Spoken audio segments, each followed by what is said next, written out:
There is a man flying a plane right now who has never touched the controls of an aircraft in his life. He is not a pilot, he has no training, and in about 70 minutes, he will either land this aircraft or he will die in it. The only thing standing between him and the ground is a voice on the radio. This is the story of the most extraordinary emergency landing in modern aviation, not because of who was flying the plane, but because of who wasn't. And the man who saved his life was sitting in a dark room, miles away, looking at a green screen. His name was Darren Harrison. He was a passenger, just a passenger. He had boarded a small plane in the Bahamas that morning, expecting a quiet flight home to Florida. He had no idea that within the hour, he would be the only conscious person at the front of the aircraft. To understand how a man with zero flight experience ended up alone at the controls of an aircraft at 9,000 feet, we have to go back to the moment everything went wrong. It was the morning of May 10th, 2022. A Cessna 208 Grand Caravan lifted off from Marsh Harbor in the Bahamas, bound for Florida. On board were 3 people, a pilot and 2 passengers. One of those passengers was Darren Harrison. For the first part of the flight, everything was normal. The hum of the single turboprop engine, the endless blue of the Atlantic below. Nothing about this morning suggested it would become one of the most talked about flights in aviation history.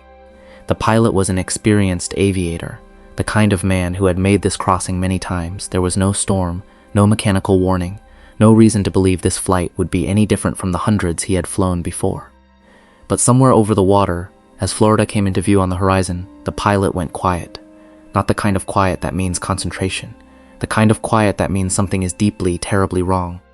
Unknown to anyone on board, the pilot was suffering an aortic dissection, a tear in the largest artery in the human body, the one that carries blood directly out of the heart.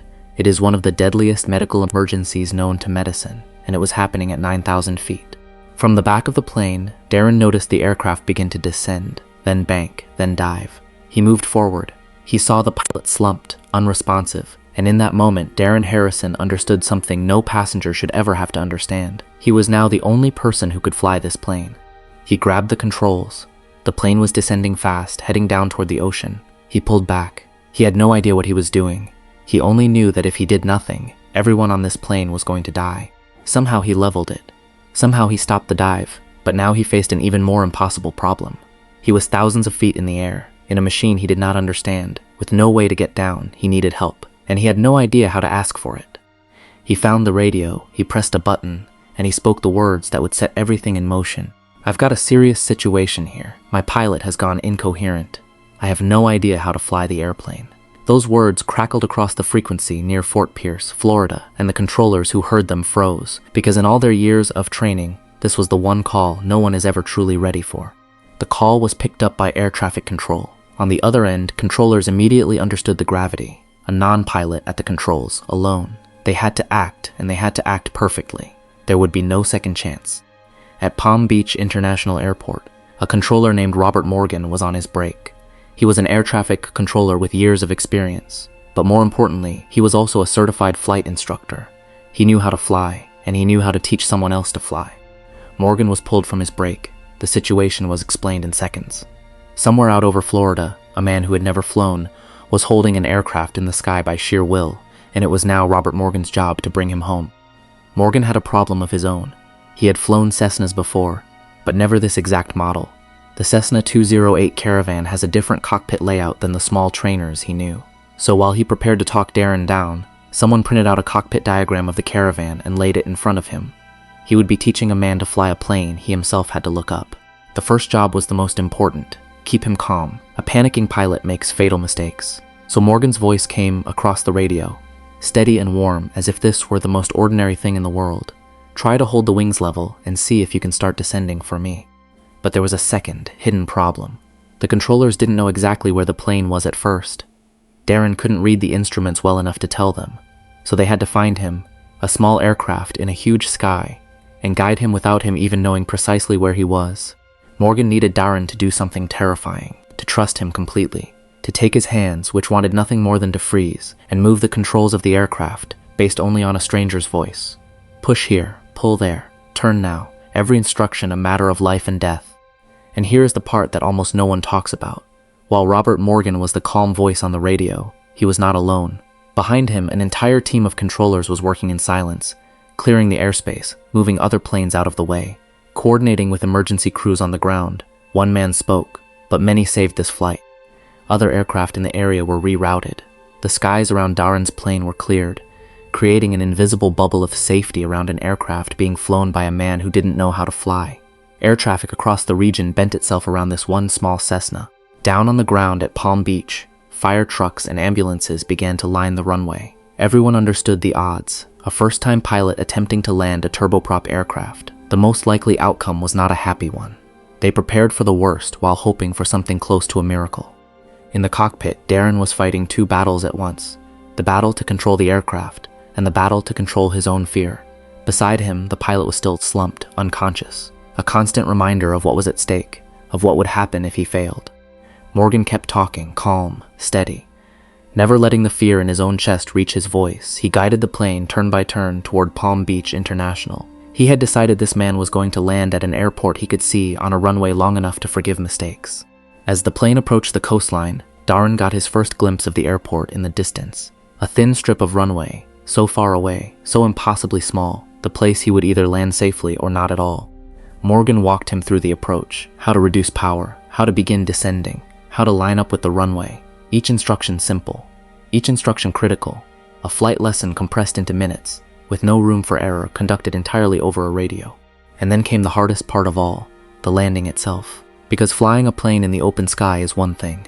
Bringing it down, slowing it, lining it up, easing it onto the ground at exactly the right moment, that is the part that takes pilots years to master. Darren had minutes. The controllers held their breath.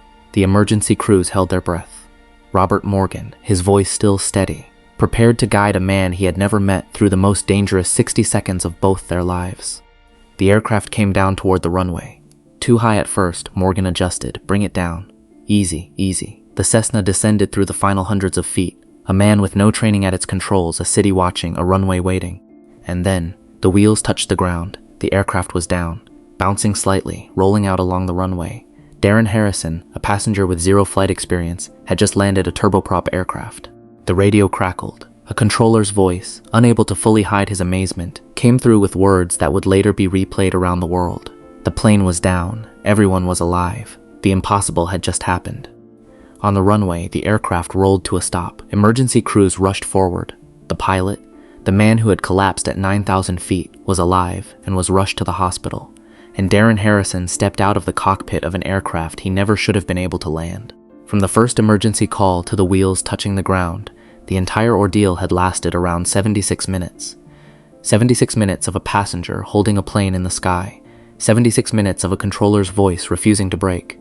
76 minutes that should not have ended the way they did. The pilot survived. The aortic tear that had taken him down was treated. He lived because the man sitting behind him refused to give up.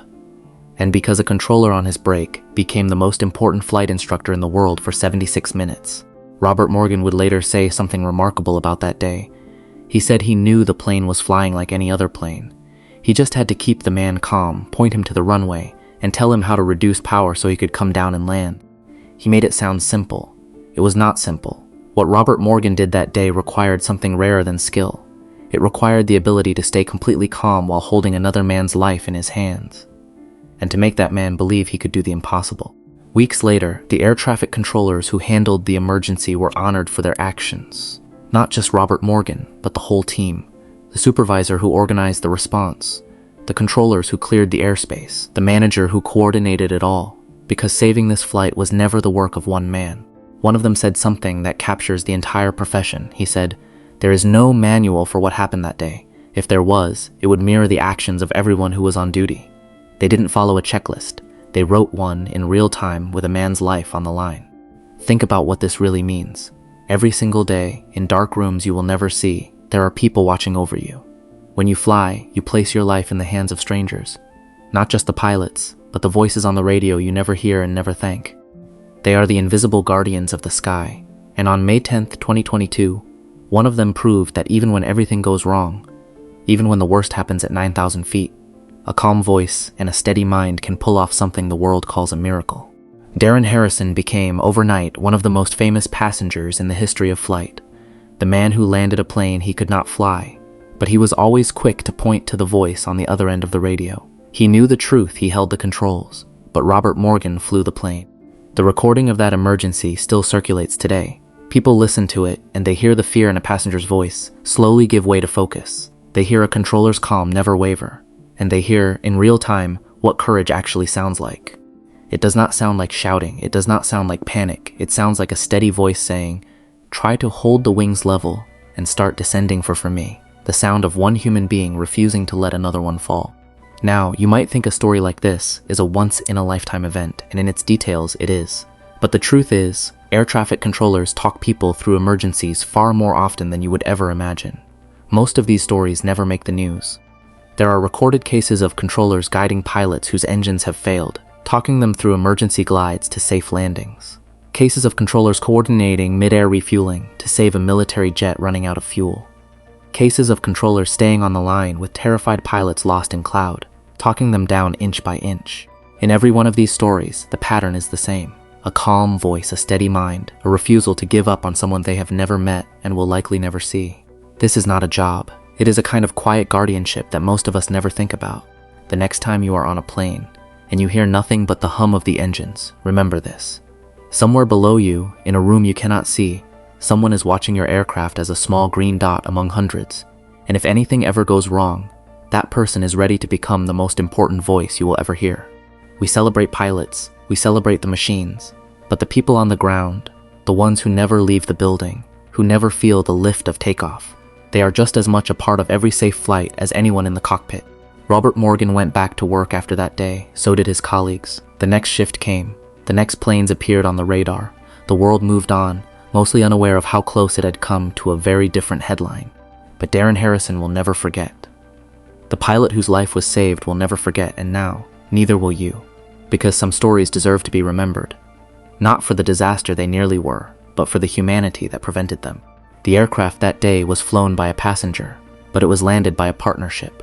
Between a frightened man who found courage he didn't know he had, and a calm man who gave it to him through a radio. Neither could have done it alone. That is the real story of Palm Beach, not a story about flying, a story about what people are capable of when they refuse to give up on each other. So the next time someone tells you that one person cannot make a difference, tell them about a controller on his break who picked up a headset and talked a stranger out of the sky. Tell them about the 76 minutes when the entire weight of 3 human lives rested on a voice that simply refused to break. And tell them that the most heroic thing a person can do is not always loud, not always seen, and not always thanked. Sometimes it is just a calm voice in a dark room saying, "I've got you, start descending for me. Let's bring you home." This was the story of Darren Harrison, Robert Morgan, and the day a passenger landed a plane. One of the most extraordinary saves in the history of aviation, and a reminder that even at 9,000 feet, no one truly flies alone. If this story moved you, take a moment to think about the invisible people who keep us safe, in the sky and everywhere else, the ones we never see, the ones we never thank. There are more stories like this one, more voices in the dark, more moments where everything should have gone wrong and somehow did not. And in each of them, the same quiet truth: someone refused to give up. If you want to hear more stories of the invisible guardians of the sky, the controllers, the voices, the people who bring the impossible flights home, then stay with us, because every one of them deserves to be heard. This has been the story of the voice that would not break.